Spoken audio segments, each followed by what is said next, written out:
5 minutes later, I was lying on my bunk in my pyjamas. My father came in and lit the oil lamp hanging from the ceiling. It was getting dark earlier now. "All right," he said. "What sort of a story shall we have tonight?" "Dad, I just had a bit of an idea." "Go on." "You know that bottle of sleeping pills Doc Spencer gave you when you came back from hospital?" "Yes, don't like the things." "I know, but is there any reason why those wouldn't work on a pheasant?" My father shook his head sadly from side to side. "It's no use, Danny. No pheasant in the world is going to swallow those lousy red capsules." "You're forgetting the raisins, Dad." "Well, what's that got to do with it?" "Well, listen. We take a raisin.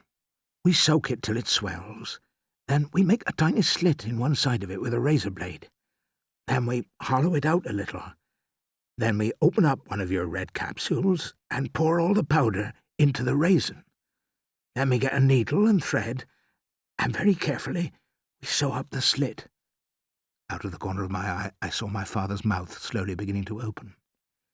"We have a nice, clean-looking raisin chock full of sleeping pill powder, and that ought to be enough to put any pheasant to sleep."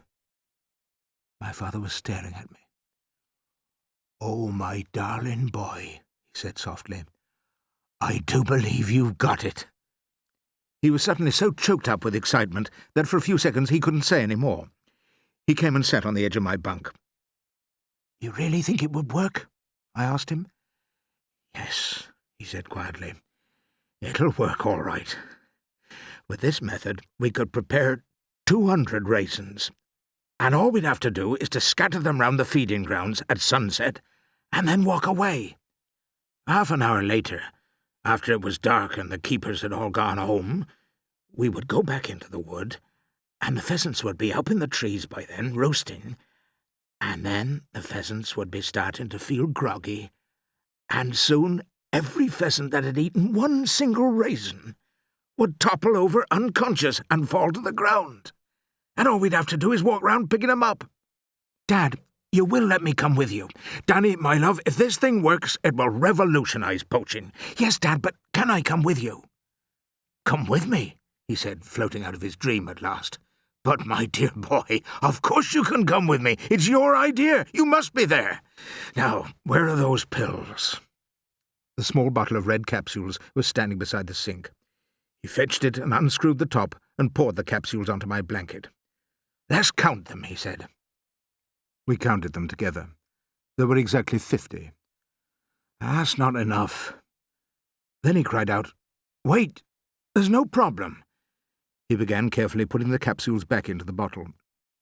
"All we got to do, Danny, is divide the powder from one capsule among 4 raisins. That way we'll have enough to fill 200 raisins."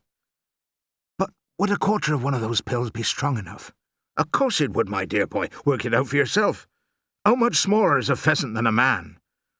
"Many, many times smaller." "There you are, then.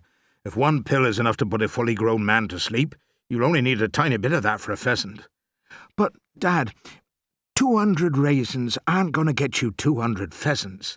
The greediest birds will gobble up about 10 raisins each." You got a point there. But somehow I don't think it'll happen that way. Not if I'm very careful and spread them out over a wide area. Don't you worry about it, Danny.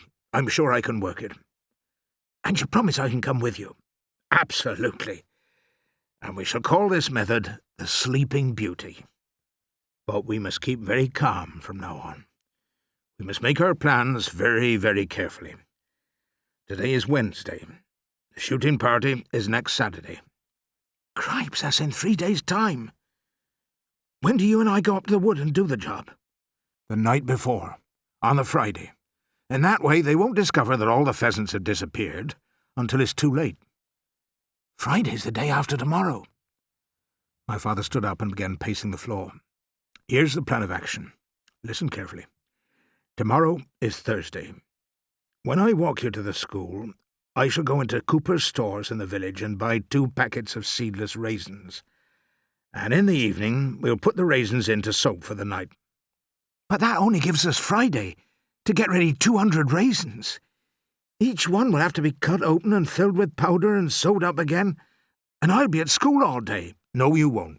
You'll be suffering from a very nasty cold on Friday, and I shall be forced to keep you home from school. Hooray!